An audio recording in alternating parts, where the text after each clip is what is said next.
Cell किसी भी living organism का एक बुनियादी बिल्डिंग ब्लॉक है। इस हवाले से एक बड़ा इंटरेस्टिंग क्वेश्चन उठता है जिसका ताल्लुक किसी हद तक फ़लसफ़े से भी है। तो जी लेट्स अज्यूम कि ये मेरा एक दोस्त है जिसका नाम है एहसन, एंड ऑफ कोर्स ये मुख्तलिफ जो सेल्स हैं उनके कम्बिनेशन से बना है। तो अगर मेरे पास कोई ऐसा मैकेनिज़्म हो कि मैं इंडिविजुअली 1 बाय 1 सेल्स को ट्रांसफ़र करना शुरू कर दूँ, ये सेल इधर, ये इधर, और ये ट्रांसफ़र करते करते यहाँ से सेल्स यहाँ पे आने लग पड़े और जो इधर से सेल हैं यहाँ से ख़त्म होने लग पड़े। तो अब यहाँ क्वेश्चन ये उठता है कि ये जो नए सेल्स को मिलाकर यहाँ पे एहसन को बनाया जाएगा, तो क्या असल एहसन या असल एहसन की आइडेंटिटी वो ये वाली होगी या फिर जो वो पहले थी वो उसकी असल होगी? या फिर इससे क्वेश्चन एक ये भी उठता है कि वो कौन सा ऐसा पॉइंट है कि जिसमें जब हम सेल्स ट्रांसफ़र कर रहे होंगे तो पिछले एहसन जो है would be stop being Ehsan and the new Ehsan would be the actual Ehsan. By the way Ehsan, sorry I am doing this to you.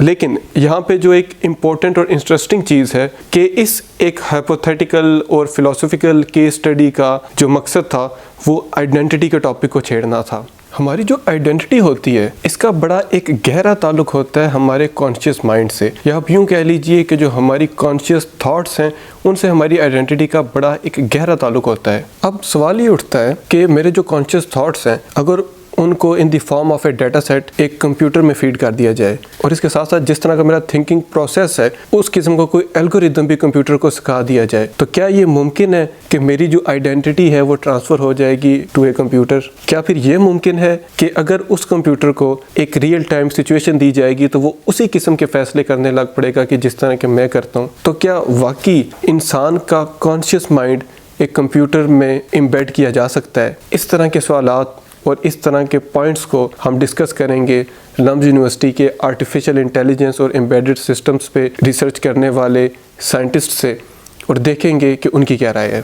Intelligence की ज़ाहिर है जैसा कि लाइफ की बहुत सी डेफिनेशंस हैं, इंटेलिजेंस की भी बहुत सी डेफिनेशंस हैं और हर फील्ड के एतबार से इसको अलग अलग डिफ़ाइन किया जाता है। लेकिन अगर हम थोड़ा सा सरसरी अंदाज में ओवरऑल देखें तो इंटेलिजेंस का मतलब है अपने एक्सपीरियंसेस से सीखने की एबिलिटी होना, उसके नतीजे में वो बेहतर हो सके, इम्प्रूव हो सके वक्त के साथ साथ, वो एब्स्ट्रैक्ट कॉन्सेप्ट्स को समझ सके, यानी एक है चीज़ों का कंक्रीट होना लेकिन एक है उसके ऊपर एक आइडियोलॉजी की हद पर चीज़ों का होना, एक थ्योरी की हद पर चीज़ों का होना, और क्या उसको समझ के जनरल टू स्पेसिफिक और स्पेसिफिक टू जनरल की रीजनिंग हो सकती है या नहीं, ये अक्सर इंटेलिजेंस के साथ इसको जोड़ा जाता है। फिर ये है चीज़ों का अपने एनवायरनमेंट के अंदर कोई तब्दीली कर पाना, ऐसी तब्दीली जो एनवायरनमेंट को उनके एतबार से ज़्यादा लिवेबल बना रही हो, ज़्यादा आसान टू लिव बना रही हो।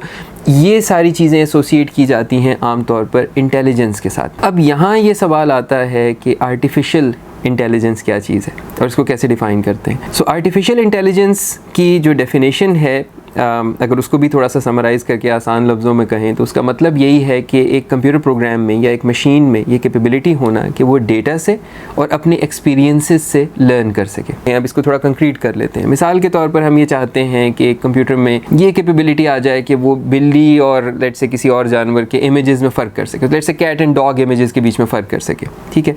तो now the input to the program is cat image and a dog image, और उसके नतीजे में कंप्यूटर ने सिर्फ इतना कहना है कि इट्स अ कैट और अ डॉग, ठीक है। ये एक काम है जो उसने करना है। इसके लिए जब मैं एक कंप्यूटर प्रोग्राम को ट्रेन करने की कोशिश करूँगा, जब मैं उसे सिखाने की कोशिश करूँगा, तो इसके लिए एक तरीका है कि ये इस्तेमाल करते हैं कि उसे बहुत सारे इमेजेस दे दूँगा जिसमें हमने खुद से उसे लिख कर दिया हुआ है ये कैट्स हैं, ये डॉग्स हैं, और फिर वो खुद ही किसी तरह से पैटर्न्स को मैप करेगा कि किस वजह से इस इमेज को कैट कहा गया, किस वजह से इस इमेज को डॉग कहा गया, ताकि जब मैं उसे एक नया इमेज दूँ जिस पर वो ट्रेंड नहीं है उसके ऊपर वो मुझे ये कह सके कि कैट इमेज है या डॉग इमेज है। ये है डेटा से लर्न करना। इसी के अंदर ये एस्पेक्ट भी आ जाता है कि जब वो मुझे कुछ आंसर्स देगा, मैं उसे एवेल्युएट करके ये बताऊंगा कि तुमने कैसा परफॉर्म किया, कहाँ गलती की, कहाँ सही किया। तो हमारे बहुत से प्रोग्राम्स में ये एबिलिटी भी है कि वो इस एक्सपीरियंस से भी लर्न करते हैं, इस फीडबैक से भी लर्न करते हैं और बेहतर होते जाते हैं। सो यहाँ आ गई artificial intelligence, the ability to learn from data and their own experience, their own mistakes and whatever they did right. Computer किस तरह प्रोग्राम करता है इसको समझने के लिए हमें इसकी बेसिक्स में जाना पड़ेगा, क्योंकि कंप्यूटर एक कॉम्प्लेक्स सिस्टम होता है लेकिन इसके बैक एंड पे बहुत ही बेसिक ऑपरेशन होता है। कंप्यूटर में एक इंटीग्रेटेड सर्किट होता है जिसे हम आईसी बोलते हैं, और उसमें एक बेसिक बिल्डिंग ब्लॉक होता है transistor. A transistor is like a switch जो कि ज़ीरोज़ और वन में ऑपरेट करता है, और पूरे का पूरा हमारा कंप्यूटर 0 और 1 के सीक्वेंस पे ऑपरेट करता है। क्या आपने 0 और 1 की बात की कि कंप्यूटर जो आपस में या जो उसका मैकेनिज्म है उस तरह के 0 और 1 पे चल रहा है, मतलब 0 है तो सिग्नल नहीं है, 1 है तो मतलब सिग्नल इज़ ऑन। तो जो हमारा माइंड है वो भी तो इन दी फॉर्म ऑफ न्यूरॉन्स आपस में इंटरेक्ट कर रहे हैं, तो वो जो न्यूरल इंटरेक्शंस हैं, क्या कंप्यूटर के भी इंटरेक्शन उसी किस्म के हैं, या फिर अगर उसको न्यूरल बनाना है तो फिर क्या करना होगा?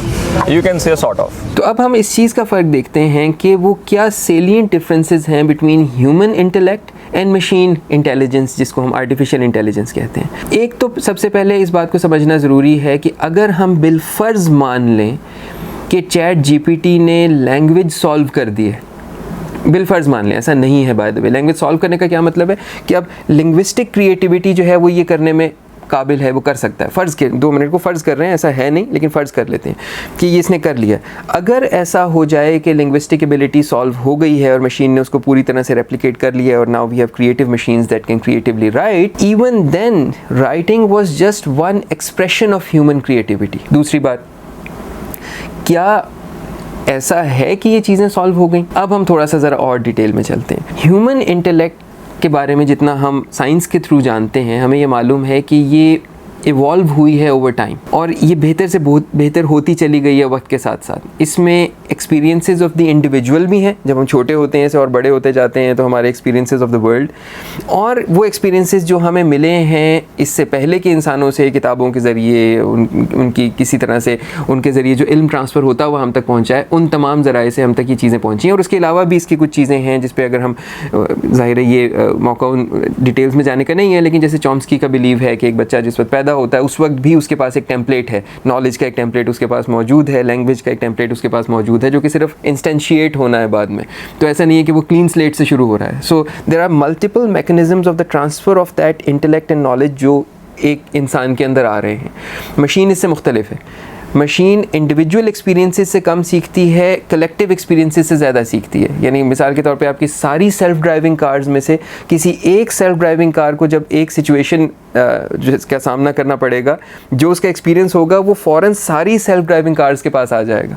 तो ये एक बड़ा, ये ऐसा ही है जैसे सारे ह्यूमंस एक दूसरे के साथ टेलीपैथिकली कनेक्टेड होते और किसी एक की गलती से सब सीख रहे होते। तो ये चीज़, ये मशीन एक तरह से इसमें उसको एज है। लेकिन एक दूसरा मामला ये भी है कि फ़िलहाल मशीन्स में ये कैपेबिलिटी नहीं है कि एक डोमेन से सीख कर दूसरे डोमेन पर लगा सकें, जिसमें ह्यूमंस बहुत कमाल हैं। ह्यूमंस एक डोमेन से सीखते हैं और उसी चीज़ को दूसरी डोमेन में अपनी इंटेलेक्ट को यूज़ कर लेते हैं। सो ये एडेप्टेबिलिटी ऑफ द नॉलेज ये ह्यूमंस के अंदर बहुत ज़्यादा है। फिर ये वाली चीज़ की सेल्फ कॉन्शियसनेस आ जाना, ये ह्यूमंस का ख़ासा है। फ़िलहाल हमें मशीन्स के बारे में ऐसी कोई एविडेंस नहीं है कि मशीन सेल्फ कॉन्शियस हो जाए। मूवीज़ में ज़रूर है, लेकिन रियलिटी में हमारे पास ऐसी कोई चीज़ नहीं है। और इसमें भी ये सेम्बलेंस ऑफ परसेप्शन होना और चीज़ है, यानी ये कहना एक मशीन का कि हाँ मैं कुछ हूँ और मैं ये कर दूँगा, ये रोबोट्स का इस तरह की बात करना, लेकिन वो एक जुमले को दोहरा देना और चीज़ है। लेकिन ख़ुद ये समझना कि मैं क्या हूँ, मेरा पर्पज़ क्या है, मैं किस मकसद से हूँ, वो सारी क्यूरियोसिटी और वो ड्राइव, फ़िलहाल हमारे पास इसकी एविडेंस मशीन्स में नहीं है।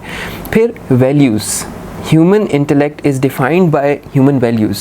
इसके बाज़ दफ़ा ह्यूमन एक्सपीरियंस और नॉलेज को जिस तरह चैनलाइज़ किया जा रहा होता है वो हमारी इमोशंस और हमारी वैल्यूज़ से आ रहा होता है। जिस तरह से हम चीज़ों को इंटरप्रेट करते हैं, इर्द गिर्द देखते हैं एक्सपीरियंसेस को, ये सही हुआ, गलत हुआ, अच्छा हुआ, बुरा हुआ, हम उसको मुख्तलिफ लेंसेज से देख रहे होते हैं। फ़िलहाल मशीन के अंदर हमारे पास वैल्यूज़ और इमोशंस उस तरह से मौजूद नहीं है। तो ये तो कुछ सेलिएंट डिफरेंसेस हो गए। लेकिन अब इस सवाल का एक और पहलू कि क्या ऐसा हमें लग रहा है कि ह्यूमन इंटेलेक्ट जो है वो कभी लेट्स से एक्सपोर्ट हो सकेगी इन मशीन्स के अंदर, वो रिज़ाइड कर सकेगी इन मशीन्स के अंदर? क्या ह्यूमन लाइक इंटेलेक्ट इनमें मौजूद होगी?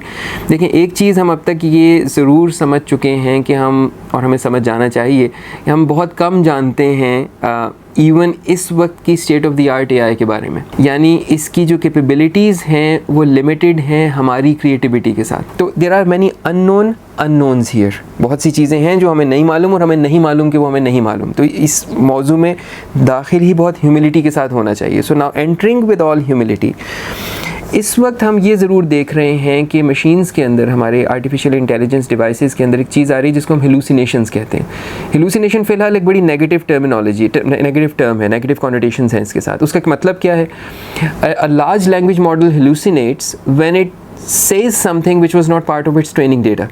उसने कोई ऐसी बात कर दी जो उसकी ट्रेनिंग डेटा में नहीं थी। मिसाल के तौर पर मैंने अपने बारे में पूछा चैट जीपीटी से कि मैंने अपना नाम बताया और यूनिवर्सिटी बताई, तो उसने मुझे किसी और डिपार्टमेंट से एसोसिएट कर दिया कि आप फलाने डिपार्टमेंट के फैकल्टी मेंबर हैं। मैंने कहा मेरी कोई पब्लिकेशंस दिखाओ, तो उसने पब्लिकेशंस भी घड़ दी और उसके नाम भी बड़े प्रॉबेबल थे। वो मुझे बिज़नेस डिपार्टमेंट में शो कर रहा था, तो ऐसा था कि मेरी तरह का कोई बिज़नेस डिपार्टमेंट का असिस्टेंट प्रोफेसर होता तो वो वैसे ही नाम की पब्लिकेशन शायद कर रहा होता। उसने लिंक्स भी दे दिए उसके कि पब्लिकेशन के ये लिंक्स हैं जो नहीं चलते। उसने मेरी लिंक्डइन प्रोफाइल भी बना दी जो कि नहीं है असल में। So it came up with a lot of information which was probable for a person जिसको उसने एक दफ़ा बना दिया था, घड़ दिया था कि ये बिज़नेस डिपार्टमेंट में काम करने वाला एक शख्स है मेरे नाम का। तो अब ये सब कुछ जो बन रहा था ये उसकी ट्रेनिंग डेटा में नहीं था, ये वो बना रहा था। फ़िलहाल इस चीज़ को हम इनएक्यूरेसीज़ कहते हैं। ये उसकी गलती है कि वो ऐसी चीज़ कर रहा है ना, इससे बड़ा वो मिसलीड कर सकता है। बट द पॉइंट इज़ कि दिस इज़ न्यू नॉलेज।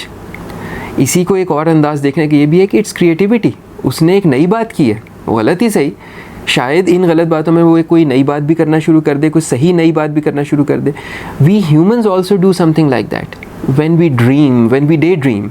तो उस वक्त हम भी यही कर रहे होते हैं कि हमारे ख़यालात आपस में जुड़ते हैं, नए ख़यालात बनते हैं, उनमें से बहुत से बिल्कुल बेकार होते हैं और ज़ाया चले जाते हैं। वो ख्वाबों में जब आपको वो घोड़े और ऊँट उड़ते हुए नज़र आ रहे होते हैं और चीज़ें, और उसके बाद उसका कोई हकीकत से बाज़ दफ़ा ताल्लुक़ नहीं होता।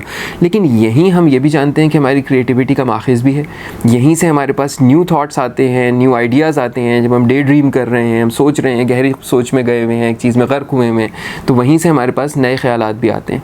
तो इसलिए ये कहना क़ब्ल अज़ वक्त होगा कि ऐसा हो सकता है या नहीं हो सकता, शायद ये मुमकिन हो।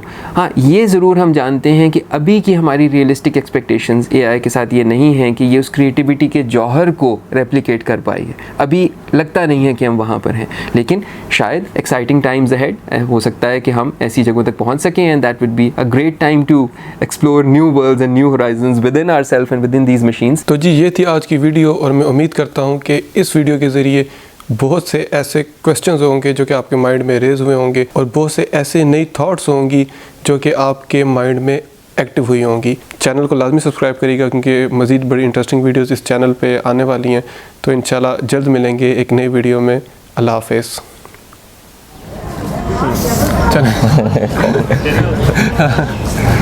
मिलते हैं बाद में। कल तुमने बताया ही नहीं, मर्जी है। आज मौसम अच्छा है, फुटबॉल कर लेंगे। तो चलें दोबारा क्वेश्चन करें क्या था।